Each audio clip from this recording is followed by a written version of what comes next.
کہ لوگ کہتے ہیں نہیں شروع زمانے میں آپ رفع یدین کرتے تھے بعد میں چھوڑ دیا تھا. ارے بھائی یہ بت والی روایت کہیں ہے؟ کون سی کتاب میں دکھا دو. کسی کتاب کے اندر نہیں, کسی حدیث کے اندر نہیں. اور حضرات اگر کوئی بت لانا ہوتا, کوئی لے کر آتا, مثلا یہ دیکھیے یہ ٹیلی فون ہے, ٹھیک ہے, یہ مثلا جیسے بت ہے. اب پہلی مرتبہ رفع یدین کریں گے نا, کرنا ہے نا, تو آدمی ہاتھ گر گیا کہ نہیں گر گیا, تو دوسری مرتبہ پھر کیوں کرایا؟ یہ بت گرانے کے لیے کیا تھا. ارے بھائی بت گرانے ہی اگر مقصود تھا تو رکوع میں جب جاتے ہیں کہ بغلیں کھل جاتی ہیں پھر بھی بت گر جاتا. یہ ایک الزام ہے صحابہ کرام پر کہ وہ بت لاتے تھے, بہت جھوٹی بات ہے. اور یہ بھی کہ شروع زمانے میں کرتے تھے بعد میں چھوڑ دیا, یہ بھی بکواس ہے. میں آپ کے سامنے 10ویں ہجری کو جو صحابی مسلمان ہوئے ان کی روایت پیش کر رہا ہوں. حضرات 10ویں کے بعد 11ویں ہجری ہوتی ہے اور آپ صلی اللہ علیہ وسلم اس میں فوت ہو جاتے ہیں. 10ویں کے بعد صرف 2 مہینہ اور کچھ دن, محرم صفر ربیع الاول کے 12 تاریخ کو 2 مہینہ 12 دن, تو یہ بالکل آخری ہے کہ نہیں ہے؟ اسی طرح وائل 9ویں تاریخ 9ویں ہجری کو مسلمان ہوتے ہیں اور وہ بھی یہ بیان کرتے ہیں.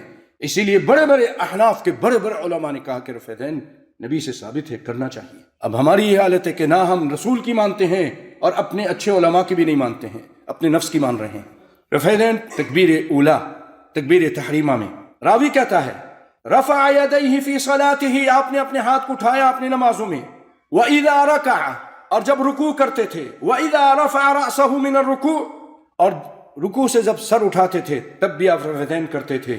پیارے بھائیو, یہ نسائی شریف کی روایت ہے اور البانی رحمہ اللہ اس حدیث کو صحیح قرار دیتے ہیں. چوتھی جگہ بھی ہے رفع یدین کی. ابن عمر کہتے ہیں کانا اذا دخل فی الصلاۃ, کہ نبی صلی اللہ علیہ وسلم جب نماز میں داخل ہوتے تھے کبرا, تکبیر کہتے تھے. ورفع یدیہ, اپنی دونوں ہاتھوں کو اٹھاتے تھے. تکبیر کہتے ہیں اللہ اکبر, اپنے دونوں ہاتھوں کو اٹھاتے تھے. وَإِذَا رَكَعَ رَفَعَ يَدَيْهِ, اور رکوع کرتے تب بھی ہاتھوں کو اٹھاتے تھے. وَإِذَا قَالَ سَمِعَ اللَّهُ لِمَنْ حَمِدَهُ, اور جب سمع اللہ لمن حمیدہ کہتے تو رفع یدیہ, اپنے دونوں ہاتھوں کو اٹھاتے تھے.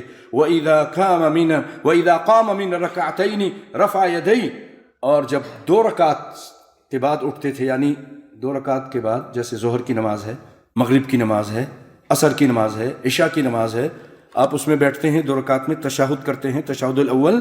اس کے بعد جب آپ صلی اللہ علیہ وسلم کھڑے ہوتے تھے قام من الرکعتین رفع یدیہ, تو آپ اپنے دونوں ہاتھوں کو اٹھاتے تھے. ورفع ذلك ابن عمر الى النبی صلی اللہ علیہ وسلم, اور ابن عمر اس کو رسول اللہ تک پہنچاتے ہیں کہ آپ ایسا کرتے تھے.